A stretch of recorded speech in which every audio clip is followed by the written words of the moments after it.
2 jam Pak nggak selesai ngasah golok itu. Kalau mau perfect itu, apalagi mau lebaran haji, ada sejaman itu juga ngasah golok.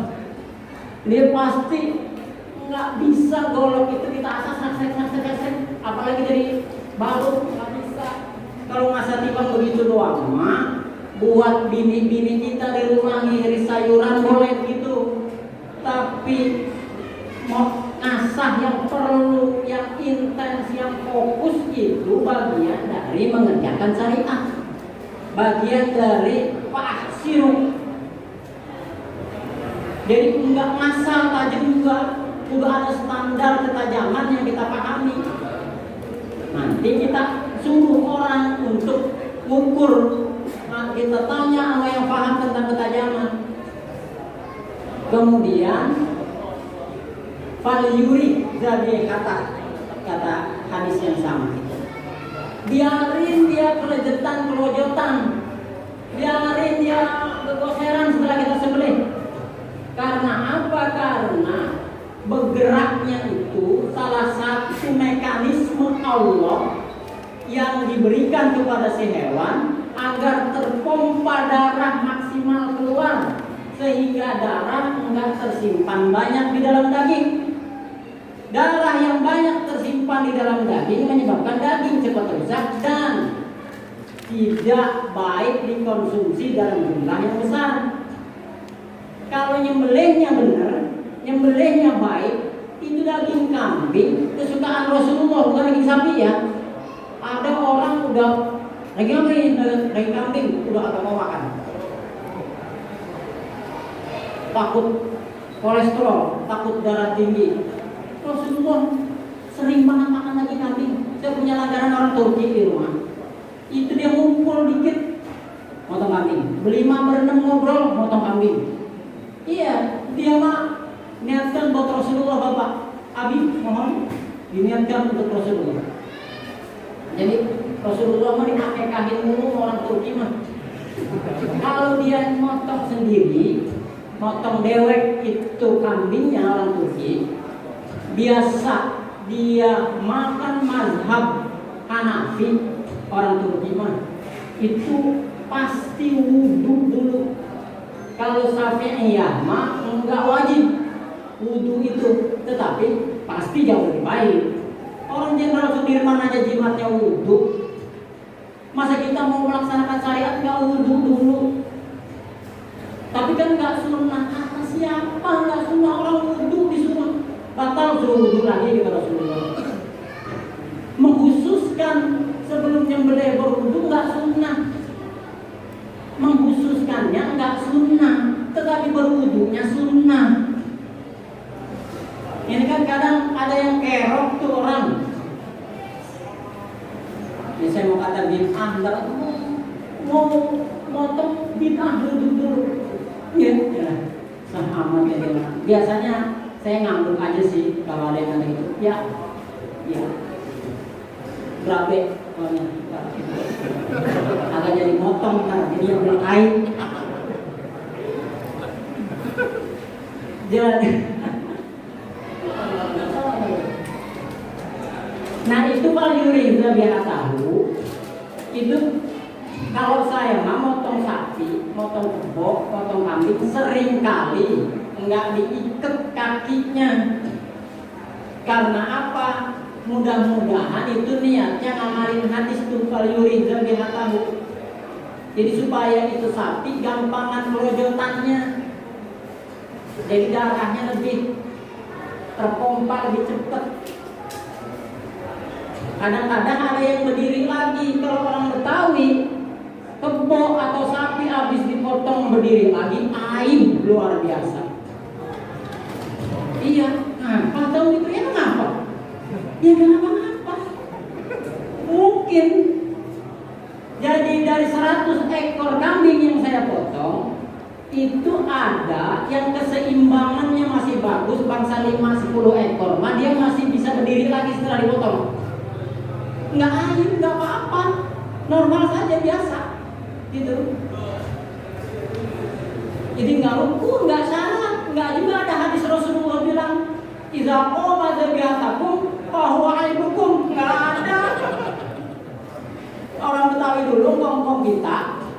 kalau kepok kita potong berdiri lagi, agak enak dagingnya deh.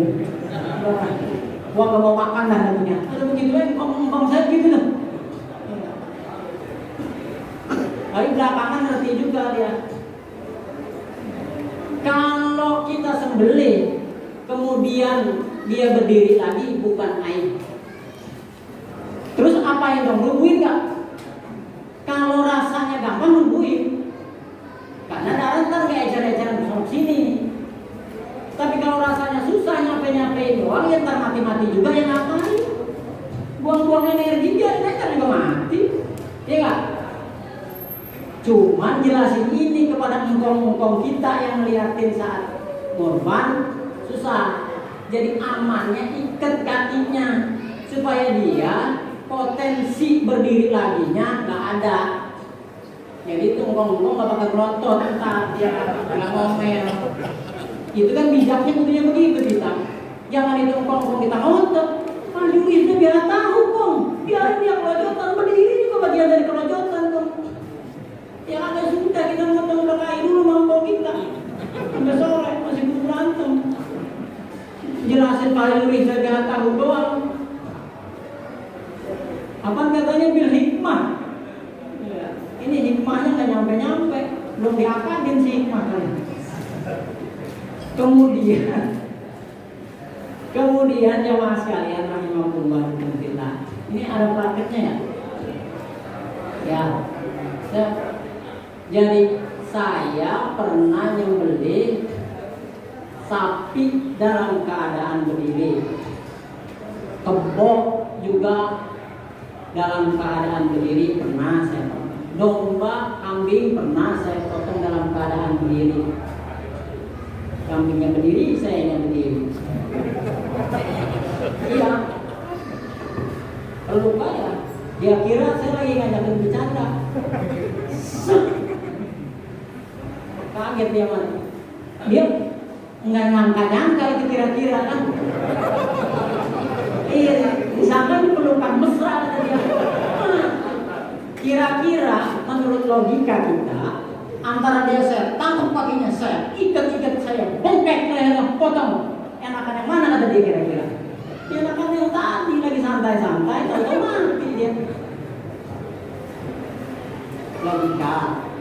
Tapi syariat ya, namanya syariat walaupun kita nggak teliti pasti ada orientasi kebaikan yang buat kita. Ngapa itu direbahin darahnya nggak ceret-ceret ke saluran darah kan bawa penyakit gitu Pak. Kecuali di tempat khusus umpama berdiri juga emang darahnya dikumpulin terkonsentrasi di satu titik boleh. Tapi kalau emang menyusahkan nanti bersihin darahnya dari sana dari sini lantaran kita nyembelihnya itu kebot sapi balik berdiri ditaruh dari sana dari sini ya janganlah. Sama nggak gampang juga itu. Jadi itu nahr namanya. Di dalam Quran nahr cuma diulang sekali Pak Kiai ya. Tadi Pak Kiai baca itu inna a'tainakal kautsar fasolli li rabbika wanhar inhar.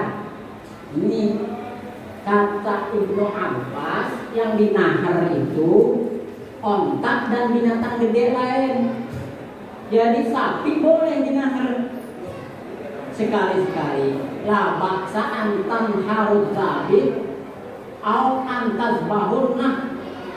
Boleh yang biasa dinahar dizabeh atau yang biasa dizabeh dinahar. Boleh kata ulama begitu. Yang biasa dipotong bari rebah itu boleh dipotong sembari berdiri, nggak apa-apa, nggak ada syariat yang mengkhususkan. Atau kebalikan, ada onta yang perintahnya jelas, wal busna ja'anahu bla bla bla bla, soaf katanya. Ada soaf dalam Al-Quran surah Al-Hajj. Apa itu? Itu ngomongin motong onta, ontaknya bari berdiri. Onta boleh dipotong bari berdiri, kata Al-Quran itu bari berdiri. Jadi kalau direbahin, nggak boleh dong, dosa, tidak. Ya, ini mau bisa sampai sore berdebat lagi, tak ada jadi onta. Itu kata ulama, kalau gampang direbahin, ya potong apa? kalau gampang dipotong berdiri ya potong berdiri.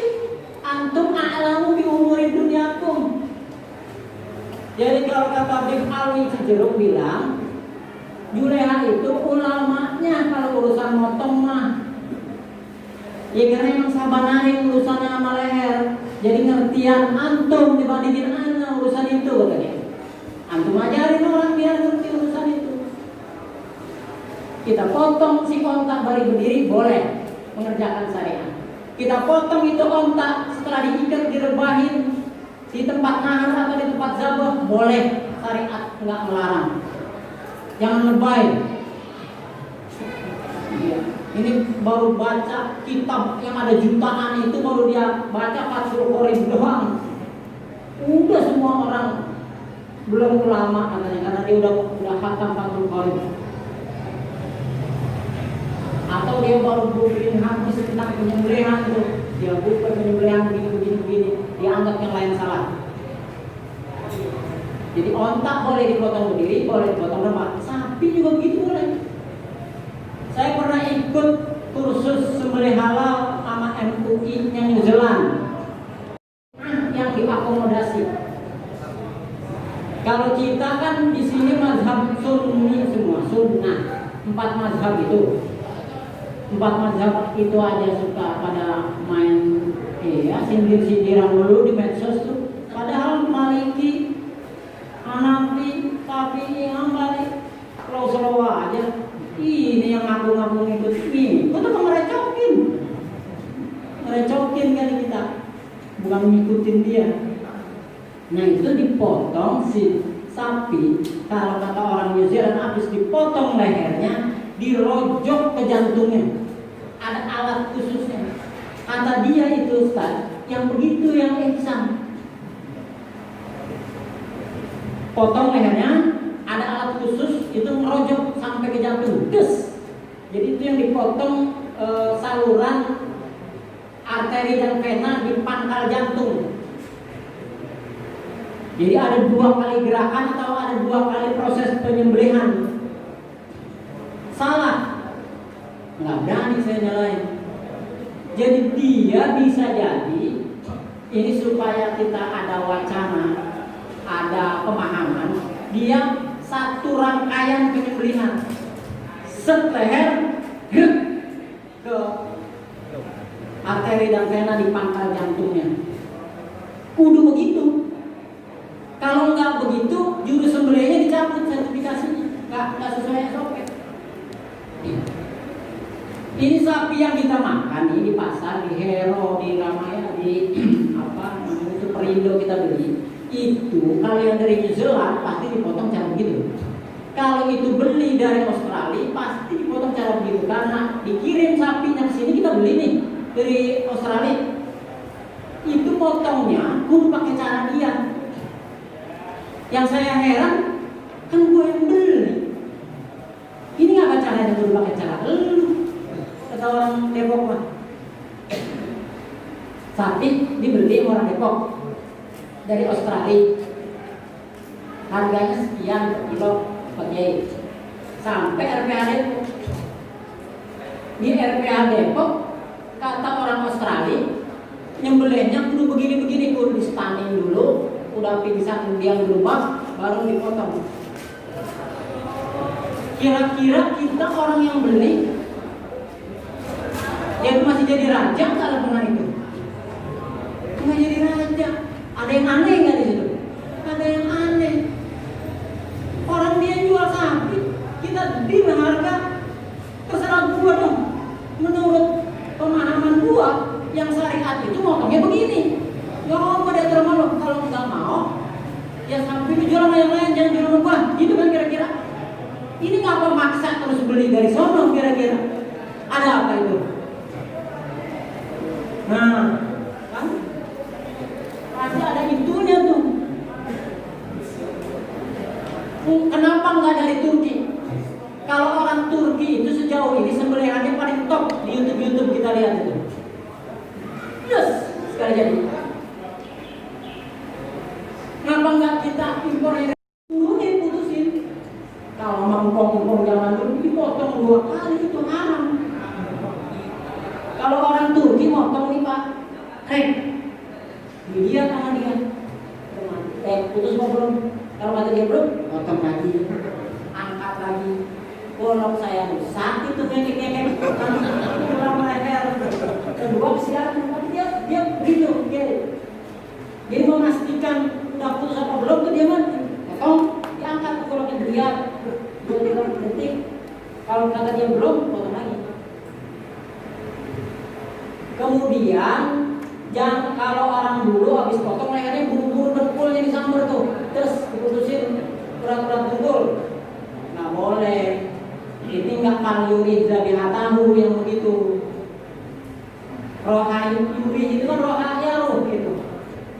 Jadi bukan sekedar kelebukan, artinya nyantai, dia relax.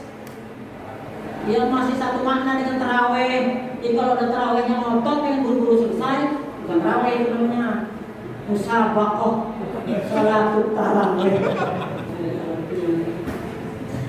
Jadi dirilekkan si sapi baik sebelum menyembelih maupun setelah nyembelih. Biarin dia kelebekan, biarin dia mati, pastikan sembelihannya sudah sempurna, kemudian pastikan sembelih si hewan ini udah mati. Caranya matanya dicolek, kalau sudah tidak ada refleks berarti sudah mati, sudah bisa kita teruskan, mulai dikulitin, kita kukunya dipencet.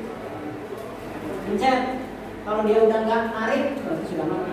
Atau duburnya, kalau duburnya kita colek dia udah nggak ada gerakan apa-apa berarti mati. Atau supaya aman biarin aja 10 menit, habis dipotong biarin 10 menit.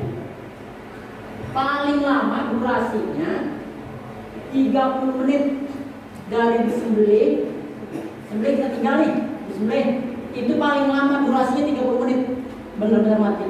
Ada yang cuma 3 menit, ada yang setelah itu mati, belum ada. Tapi paling lamanya 30 menit.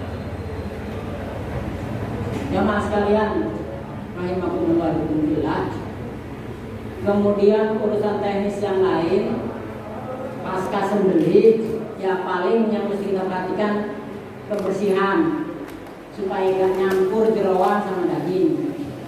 Jadi kalau jerawan itu adalah bagian paling cepat rusak dari binatang. Bahkan manusia juga paling dulu rusak itu jerawannya. Kalau orang mati 1 hari belum ketemu, perutnya kan membungkuk gede. Yang paling dulu rusak itu emang jerawan. Maka lokasi mengumpulkan atau menyimpan jerawan ada jauhan dari daging yang lain. Jerawan ada 2, ada jerawan merah, ada jerawan hijau. Jerawan merah itu jantung, paru-paru, hati, limpa. Jerawan hijau itu usus dan lambungnya. Yang paling cepat rusak mana? Jerawan hijau. Jangan dibuang itu semestinya.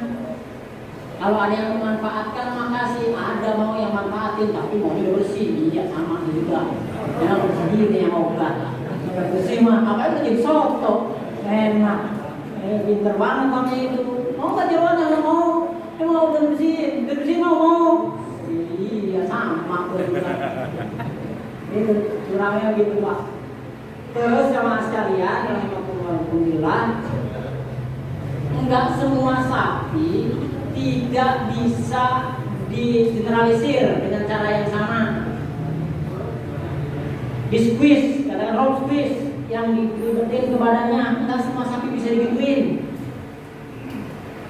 Atau di barley yang kiri kanan itu, dilihat di YouTube. Kalau melihat di YouTube, enak banget, gampang. Saya mau pernah motong sapi SO di tengah SD, bocah pada nonton tuh. Kalau sekolah dulu itu SO nyeret saya berempat. Ternyata ya orang segini Pak, awal karung beras karung juga beratan beras emang. Ya tapi mati juga itu sapi. Di motor ada berapa tuh? Di mobil. Ya jadi mengantisipasi potensi hewan membahayakan itu tugas Juleha, bukan tugas DKM. Kita minta ke DKM ada ini itu dong, ada yang tiang, ada yang ring, ada yang tempat khusus. Nanti kita bertanggung jawab setelah fasilitas disiapin sama DKM, jangan tolongkan kita. Ini baru dulu sebelum, ya emang kita yang ditugasin, kita yang dikasih tanggung jawab maksimal. Gitu. Biasanya habis johor tuh, habis sholat johor, habis makan siang panitia, udah sepi tuh. Ya, kita yang masih di situ juga udah pengennya pulang juga padahal, ya kan? Tanggung jawab kita Pak udahin udah selesai. Kita nggak udahin ada yang mengambil bahannya keluar, palanya keluar, kaki 9 potong pala kebisnya. Baru parah. Ya mudah-mudahan ini keluar. Tapi laki semua Pak, itu obat laki semua potong ambil, ada bijinya semua. Pas kita dari potong mau dibagi, itu bijinya mana? Ini pada ngilang. Ini kan udah apa nih? Jangan sampai juga sebelah yang disalahin. Bijinya cuma 2 gitu, bilangin nggak apa. Jadi maksud saya amanah, kita juga perlu amanah. Itu emang bukan bagian kita yang ngapain kita ngambil duluan, kan kita dibayar. Nggak dibayar juga ya nggak apa-apa, kita ngerjain syariat. Allah pasti bayar itu. Umpama DKM kelupaan bagi duit, umpama itu sebenarnya udah motong 20 ekor sapi sampai masukin plastik, dia kelupaan bagi duit. Ya juru sembelih kan ada juga yang gak enakan, ya. Iya dia mau ngata seekornya 1 juta, nggak tapi gitu rasanya mulut gak bisa nangapnya, ya nggak? Berapa duit itu potong sapi seekor? 1 juta, kayaknya gak bisa mulut ngomong gitu ya. Orang ngerjain agama ada harganya, rasanya nggak bisa gitu. DKM lupa ngasih kita, sama kita belum sepakati sebelumnya, sehingga terjadi begitu. Kalau di lingkungan mah ada yang korban aja kita udah seneng. Kalau dia nggak ngasih duit potong, nggak usah digerutuin, nggak usah ngumel. Apalin aja orangnya dia ngasih banyak. Apalin duit dia.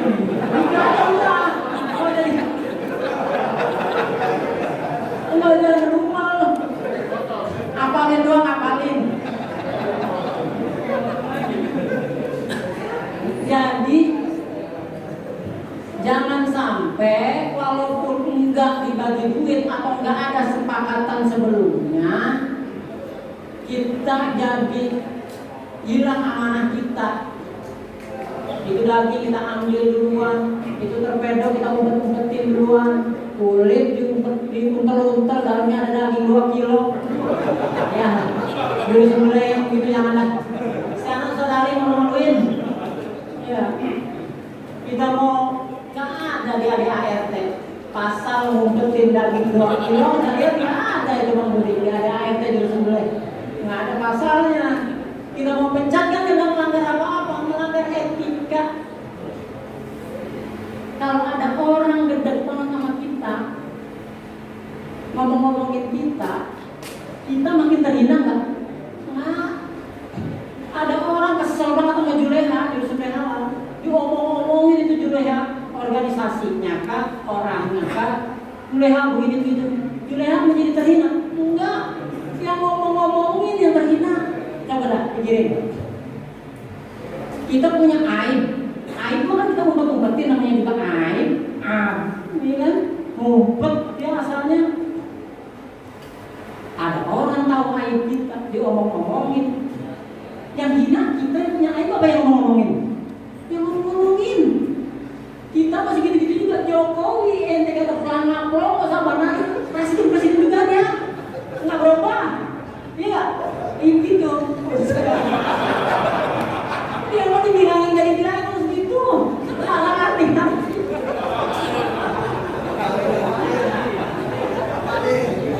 Jadi cuma nyemerin mulut kita doang, kata orang Tiongkok mah. Udah nggak usah ngomongin, nyemerin mulut doang. Kita kata orang tua saya mah. Nyari aja dia ngomong gitu tadi udah habis. Oh waktunya juga dia mati, nggak lu duluan mati dia duluan gitu doang kan. Iya. Itu jemaah sekalian, barangkali sedikit manfaat, banyakkan bercandanya. Terus bercanda apa?